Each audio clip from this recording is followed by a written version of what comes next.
Welcome to Liberty Unlocked. I'm Keisha Toni Russell. Today we're going to talk about the government shutdown, who's to blame. There's a lot of finger pointing going on. Then we'll talk about the Diddy sentence, and I will close by talking about my experience testifying in front of President Trump's Religious Liberty Commission about the work that I do at First Liberty and my latest client, Marisol Castro, who was banned from the classroom for having a crucifix by her desk. So that's what we're going to do today. Let's get started. So first, let's talk about the government shutdown. There's a lot of finger pointing. The Democrats are blaming the Republicans for not wanting to fund the health care of millions of Americans. And the Republicans are saying that the Democrats just want to spend the Americans' money on illegal immigrants. And that's what this fight is about. So who's right? The other part of the equation is that a lot of people are saying Chuck Schumer is kowtowing to the left part of his Democratic Party, and that includes AOC. And that is the reason why this is happening. So let's hear from, very quickly, Peter Doocy from Fox News, and we'll also hear from a couple of members of the Democratic Party. Charlotte. That's my dog, Charlotte. We're going to listen to, this is a Fox News report, starting with Peter Doocy about the Republicans' position on the government shutdown. He is live at the White House for us. Hello, Peter. Sandra, good afternoon. Here at the White House, they call it the Schumer shutdown, but officials are candid about who they think is really pulling the strings. But the reality here, and let's be honest about the politics, is that Chuck Schumer is terrified she's going to get a primary challenge from Alexandria Ocasio-Cortez. The reason why the American people's government is shut down is because Chuck Schumer is listening to the far left radicals in his own party because he's terrified of a primary challenge. I saw some Republican members of Congress saying, oh, well, if we have this shutdown, it's because of AOC. Well, if that's the case, my office is open and you are free to walk in and negotiate with me directly. Then Nancy Pelosi, widely accepted as the most influential congressional Democrat of an entire generation, couldn't believe her ears. There was a thought from the Republicans that AOC is direct. I want you to look how furious Nancy Pelosi gets when this reporter implies that AOC is directing this. And she said that senators are welcome to go to her office directly. Is she driving that? Why are you saying such a ridiculous thing? I'm just quoting what AOC said. She said go to her office directly. Do you think there's any credibility to that? She's not directing this. She's wonderful. She's a real team player and the rest of that. You started by saying Republicans saying that she's directing this. She is not. Hakeem Jeffries is. So there's that. So the Republican position is that, you know, the Democrats are being controlled by the liberals or really the leftists in the party, and that includes AOC. For what reason? Well, from what I can tell, this fight is really over a particular provision of the Affordable Care Act.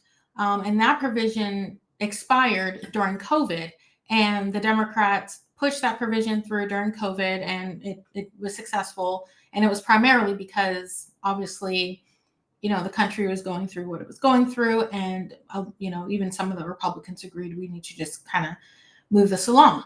But this provision, the Republicans argue, is responsible for, you know, a lot of illegal immigrants taking advantage of provisions that allow asylum seekers to get Medicaid and things like that.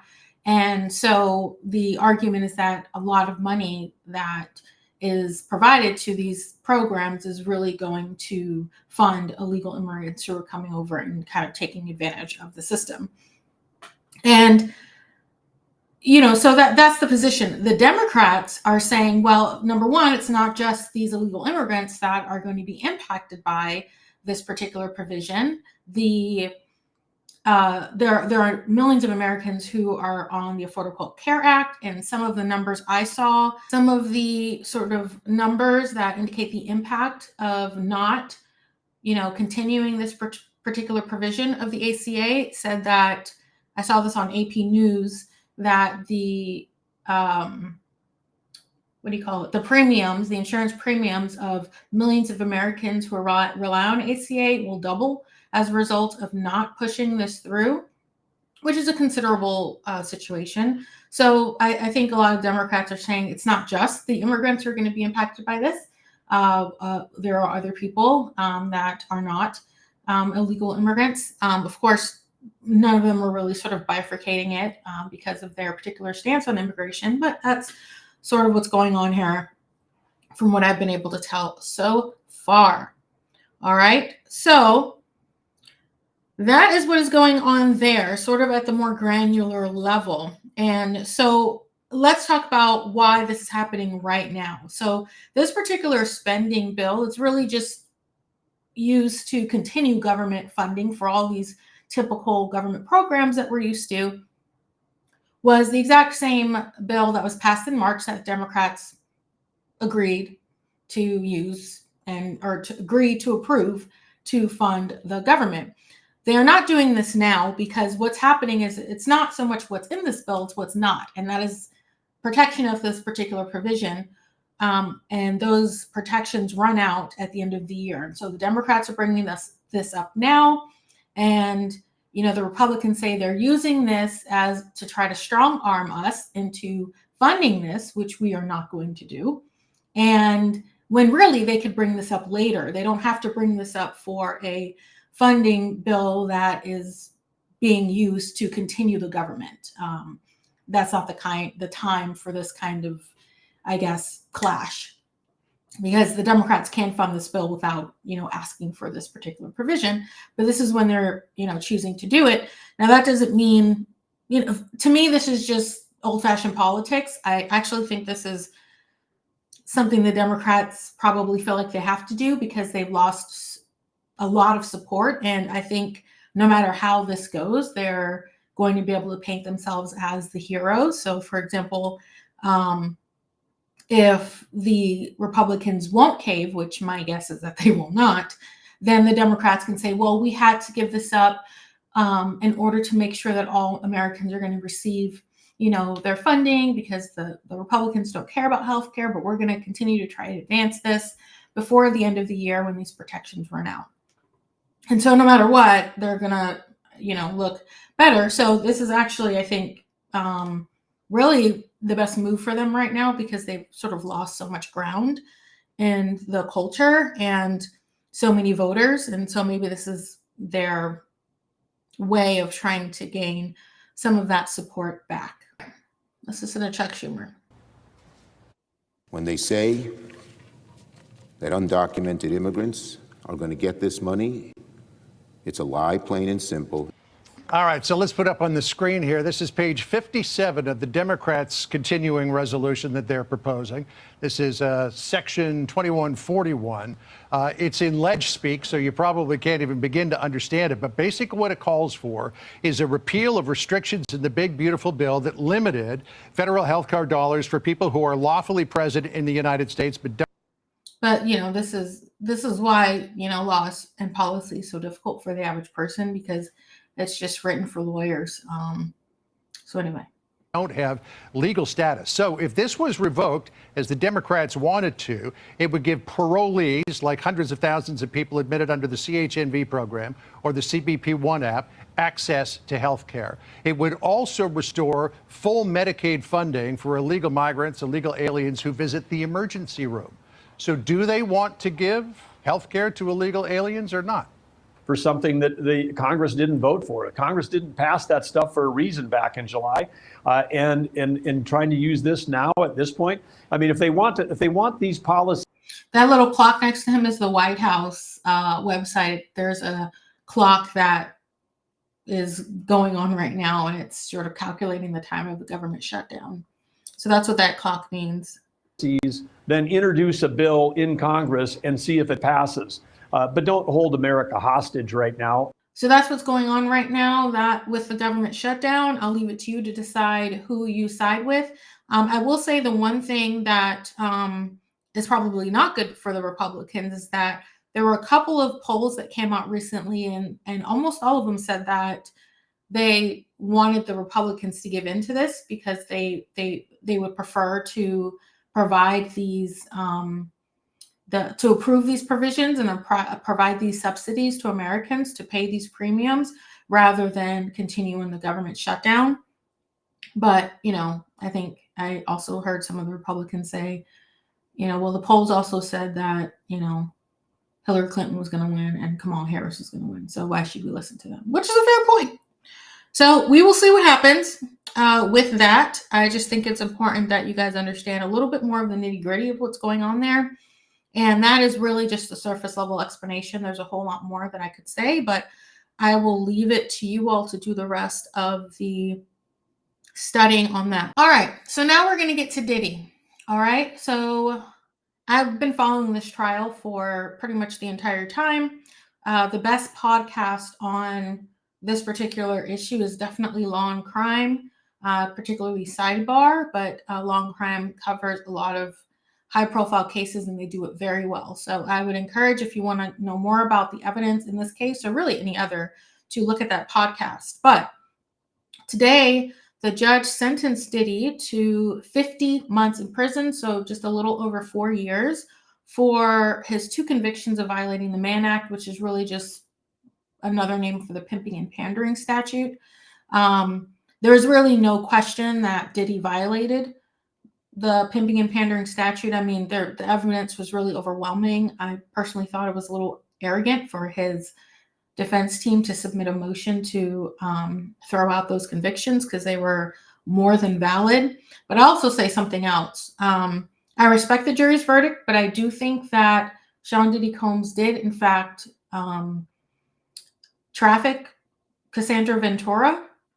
And some of the objections I hear from people that I say this to, they say, well, she knew what she was doing and she was staying for the money or whatever. But, we all saw the hotel video, and she said in her testimony that she was leaving a freak off that day and she didn't want to do anything anymore. And you saw what happened to her as a result of saying no to him. So, and that was in the middle of a hotel hallway.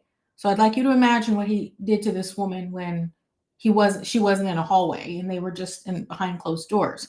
And we heard, story after story after story about how he beat these women when they didn't do what he wanted. So he's not innocent, and I do think the sentence should reflect that. The prosecution asked for 11 years. The defense asked for basically time served. I think Diddy's been in jail for a little over a year, I think 14 or 15 months or something like that. And, the judge said he believed 11 years was too harsh, but he believed that time served was insufficient given what the victims have gone through. So he gave him near 5 years. He'll get out. Probably my guess is, number one, the time served will count. And so he'll probably be in jail for a little under 3 years. He'll be in prison for a little under 3 years. Just so you know, jail is where you go when you're being held before you're convicted. Once you're convicted, you go to prison. All right, so he'll go to prison for about 3 years, and he can get credit for like good behavior and things like that. So my guess is he'll probably spend maybe a year in prison, and he'll probably be out. And I think he's got some supervised release and parole and things like that. But otherwise, it looks to me like he will be out. So that's how justice was served there. And I think it's interesting to look at how justice, sometimes works and varies for people who are celebrities. But I don't necessarily think this is unjust. I don't necessarily agree with the sentence. I think it should have been a little bit harsher. Sentencing guidelines for the Mann Act, and especially if it's kind of egregious, is somewhere between 5 and 7 years. And I think that would have been more reflective of the crime. But, it's not that much lower. So we'll see if he learns his lesson. I'm going to say I doubt it based on a lot of the actions I saw from him, not only described during trial, but even after some of his behavior. Scheduling a speaking event. He scheduled a speaking event for next week, a week after his sentencing, assuming that he was going home, and told the court that, which is pretty arrogant. And I think as a judge, I just think that would be a bit off-putting. But anyhow, that's what happened to Diddy. I think it's important because Diddy's been around for many decades, and people of all ages know him, and particularly people of my age, saw him go from being just like some young, kid, ambitious kid, to kind of being an icon. And I think it's important when people like this are being brought to justice, because, God is not a respecter of persons, and we should not be either. So that's Diddy. Lastly, we're going to talk about my testifying for the Religious Liberty Commission. It's a commission that President Trump put together to look at, religious discrimination in the United States. And there are a number of, I think, notable people on this commission, including the president and CEO of the firm where I work, First Liberty Institute. His name is Kelly Shackelford. He is on this commission as well. And I think part of the reason why Kelly Shackelford was selected is because of the success First Liberty has had at the Supreme Court in the last couple of years. We've made some pretty notable changes, or had some pretty notable victories that have had notable changes in the law throughout America. So anyway, okay, so the chair of this commission is Texas Lieutenant Governor Dan Patrick. Dr. Ben Carson is the vice chair of this commission. Ryan T. Anderson is on this commission. Bishop Robert Barron, Carrie Prejean Baller, Cardinal Timothy Dolan, Pastor Franklin Graham, Allison Ho. Allison Ho is a partner at Gibson, Dunn and Crutcher, but she also happens to be the wife of the federal judge who I clerked for at the Fifth Circuit. His name is James C. Ho, and he's an amazing man. I learned so much clerking for him last year, and that's his wife. So that's cool. Then another member, Dr. Phil McGraw, Eric Metaxas, Rabbi Mir Shalovichik. I'm pretty sure I did not pronounce that correctly. I apologize, Rabbi. Okay, and then Pastor Paula White. Okay, and then you've got some other sort of members here who are not actually on the commission, I don't think, but they're, let's say, ex officio members. So Pam Bondi, Scott Turner, and Vince Haley. All right, so that's the commission, and those are the people who I testified in front of. The other person who testified was my client, Marisol Castro, and we, wanted to bring truth to those who have the power to impact the law, to enforce the law, and I think that's really important for Christians to do. We've got to be there, providing our input on what's happening in the world. So let's listen to me first, and then we'll look at Marisol, my client. All right, so here is me. This is my testimony, which they asked me to cut pretty short, but I got a lot of the points I wanted to make in the questions and answers. So I'll just play a couple clips of that so you can see it. So my name is Keisha Russell. I'm senior counsel at First Liberty Institute. I have the high honor of Kelly Shackelford to defend religious freedom in America. I started my career as a teacher. So I taught special education in Atlanta Public Schools, and I taught. I just want you to know I'm like super sniffly here because my client Marisol Castro testified right before I did, and there wasn't a dry eye in the house. It was compelling. Anyhow, here we go. Behavioral disorders. My first few years of teaching, which is a very challenging assignment, and I needed God for that assignment for sure. I taught a lot of students who couldn't read at grade level. One girl in particular stands out. Her name was Ruth, and she was a fourth grader who was reading at a kindergarten. And let me just say, her name really wasn't Ruth. I'm just calling her that, obviously. I wouldn't share my students' full names. She still didn't know all the letter sounds. And God used to give me dreams sometimes about these kids and about the trajectory of their lives if someone didn't intervene. And so I was convicted by my faith to teach these students and make sure that when they left my classroom, they were in a better place than they were when they got there. And it was all my faith that I had to rely on because I was new. And because I worked in a school where the administrators were so busy, they didn't have time to really show you the ropes. And so it was really me and God in that classroom teaching those students, and I was very successful. I ended up, those kids that were once way behind had the highest reading increases in the entire school my first year of teaching. And many of them passed the state tests for the very first time. So I'll just say that, you know, our kids are our most precious. So basically, you know, a lot of what I say there is about how precious our children are, and we're just kind of giving them over to people who really don't, you know, have very deep values, and, you know, they don't, their convictions are sort of antithetical to the country that we live in. And we're just kind of handing our kids over to those people. And I think that we need to be more selective about the people that we allow in front of our children. And this is not to say that all teachers need to be of a particular party or something. What I'm saying is a lot of the people that I see who are teaching our children are more interested in indoctrinating them than they are in educating them, which is why we have so many kids now who they like can't even read. And that's like the one thing that schools can actually teach children is how to read. So there's not a lot of, you know, substance going on in these classrooms, and we need to make sure that we're hiring teachers who are going to take their job seriously and be convicted about the impact that they're having on these children. And I don't think taking people of faith out the classroom is the right way to accomplish that goal. I think number one, the interpretation is that, you know, previously in Lemon, the Establishment Clause was interpreted based on this ridiculous subjective test that always resulted in different decisions and inconsistent applications of the law. And now the Establishment Clause is said to be interpreted based on the history and tradition of the Act. And so how that impacts public schools is there's a myriad of ways, because number one, when we talk about a teacher's influence, the reason why teachers are being attacked is because teachers and students of faith, frankly, are being attacked is because these people are trying to stop the influence. It's not necessarily because they think it is a violation of the Establishment Clause, and Dr. Phil is right about that. Some of them do know better, they just don't care. And they're not expecting these people to stand up because they're saying, well, what are you gonna do about it?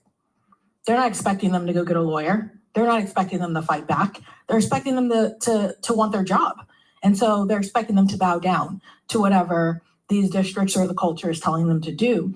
And regardless of whether the Constitution permits it or not. And so they'll lie to the teachers, they'll lie to the students, and they'll be very vicious. My first student I represented was Hannah Allen. You guys remember her? She's in the Air Force now, and she was the student who stood up for her faith, being able to pray in the cafeteria, and then the superintendent wrote that nasty gram about her to the... Let me tell you just a little bit about this story about Hannah Allen. When I represented Hannah Allen, she was the first student I represented when I got to First Liberty. I think it was probably 2018. And she was 13. She was told by the principal that her and a couple of friends couldn't pray in the cafeteria. They couldn't be seen doing it. And it wasn't like they were being rowdy or something. The idea was that everyone is allowed to talk about whatever they want to talk about. And so the government can't ban religious speech. That is what the law says. That's what the Constitution says. And so they told her she had to hide what she was doing, as if, you know, prayer is some sort of, you know, cootie that you catch. And so we wrote a letter and we basically told them, you know, you do that and we're going to sue you because you can't leave the little girl alone. And they did. They left her alone. And then a couple weeks later, the superintendent wrote this vicious, nasty gram about her and passed it out to the entire school and actually to the entire district. Every student in the district got one of these, including like her younger siblings, which was like a 2 or 3 page letter outlining why she was a liar and why no one should believe her. While she was 13, this was a grown man writing a letter condemning this little girl for sticking up for herself. So sometimes these school districts are bullies, and, you know, you got to fight fire with fire sometimes. All right, here we go. School district, why did he do that? Well, he's a bully, but more importantly, he did it because he wants to make sure every other student knows exactly what happens when you stand up to the school district. And that's what's happening to the teachers. So the law is entirely on the side of people of faith. The Constitution is meant to protect people of faith. The Establishment Clause is not to be used to bludgeon people of faith over the head. It's meant to protect them. It's meant to protect all of us, except it's being used that way because ultimately it's designed to silence people who have influence, silence people who say, yes, absolute morality does exist. Yes, there are values in our country that help us become free and to continue this freedom. And as long as those students don't know that, then they can ensure that those kids will go on to perpetuate the lies that they're trying to instill in them. Yeah, you don't. So I'll stop it there. You're free to go look at it. This testimony is actually on the Department of Justice's website under the Religious Liberty Commission. There have been several hearings. I think this was the third one, but the second hearing on education. And so yeah, if you want to see the rest of it, you can. The hearing prior to this was for students, about students' rights in the classroom, and there were a couple of young students that testified. Hannah Allen was one, but another one was a young boy who, while he was in third grade, he was forced to read a book talking about gender identity to a kindergartner, and he felt, really like he was forced to do it. He didn't want to do it. And so you should really listen to that because it's pretty compelling and it gives you a glimpse of what's really going on in our public education system. All right, we're just going to take a look at Marisol's testimony really quickly because it was just so good. I want you guys to just see a little piece of it. My name is Marisol Castro and I teach 7th grade. 2024, I received an email from my newly hired vice principal. He wanted to meet me about a complaint that he said he received regarding a cross by my desk. My crucifix was hung in an area where teachers hang professional items like cards, photos, baseball team pennants, and the like. At the initial meeting, the vice principal told me that the crucifix was of religious nature, so against the Constitution of the United States, and that it had to be taken down by the end of the day. The vice principal explained that it could be considered insubordination and that it could lead to my termination. I asked if I could have time to pray on it, and he told me that I could pray on it, but that it wouldn't change anything. I was later called to a meeting with the district chief of staff, the principal, the vice principal, and union representative. The chief of staff suggested that I put the crucifix in a drawer. I knew I couldn't do that, since my grandmother has instilled in me the meaning of the crucifix and how it should be treated with respect. But the chief of staff said that the Constitution says that I had to take it down. When someone asked if the crucifix could go under my desk, all I could do was give a quick nod. I just wanted to get through the entire process so that I could feel normal again. I wanted it to be over. Then I remembered the scripture that says we should not hide our light under a bushel. While still partially under my desk, I got a glimpse of Jesus crucified there on the cross. And I realized the irony of how he had died on that cross for me, for all of us. I told them it was Jesus that they were offended by. Amen. The next thing I knew, they all had left me alone in my room, crying. The next morning, I did the right thing, and I put the crucifix back. So I did.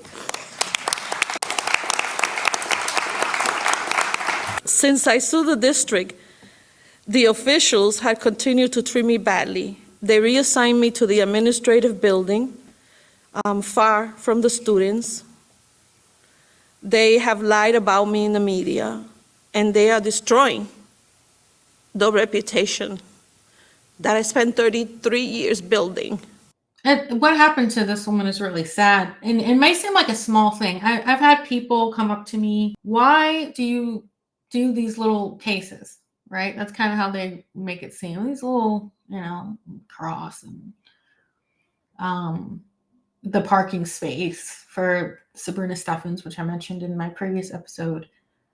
But this is where freedom really lives, is in your everyday life. So if you're not allowed to post something because somebody's going to come to your house and arrest you like they're doing in the UK right now, that's not freedom. If you can't wear a cross, you can't have a cross in your personal space to represent who you are and what you believe, that's not freedom. If this woman can't be a Catholic as a teacher, that's not freedom. Now, that's not to say that she can force all of her students to be Catholic. Obviously, that would be a problem. But her expressing her Catholic faith, just like she wants to put up her Yankee sign or her whatever, her family photos, and you can't prevent a teacher from expressing who she is and her faith. You simply can't do that. And we end up, representing so many people who are, really threatened and jailed and all these things just because, again, what they're saying becomes a threat and a danger. And that's one of the reasons why I mentioned in my clip when I was testifying that this, in large part in the education system, this is all about influence. It's all about who we let influence our teachers. And many of the people who are educating our students right now do not like religion. They don't like the idea of absolute morality. They don't like the idea of people of faith teaching students because they know how infectious conviction is. And, intuitively, that's also why, Charlie Kirk was killed, was because of his influence, because of what he represented, free speech and the right to engage with people who don't agree with you and the right to. That is Marisol Castro, my latest client. If you want to pray, please do. We are waiting for the District Court of Connecticut to rule on this case, and we're just waiting patiently. Hopefully that goes well. Thank you for praying for that. If you want to know more about that case, you can go to firstliberty.org. That's where we house all of the information that is publicly accessible about the case, and you can see everything going on about our other cases too. All right. Well, that's it for today. That's all we're going to cover. The stuff I covered earlier, I think it may seem disjointed, but really is all connected because our faith really should follow us with whatever we do, whatever decisions we make, and how we look at everything going on in our country. And that includes something, like a government shutdown, and how we choose to think about these things. I leave you with just one thought, 2 Corinthians 3:17. Now the Lord is the Spirit, and where the Spirit of the Lord is, there is liberty. If you like what you heard in this episode, you will probably love my book, Uncommon Courage, Defending Truth and Freedom While There's Still Time.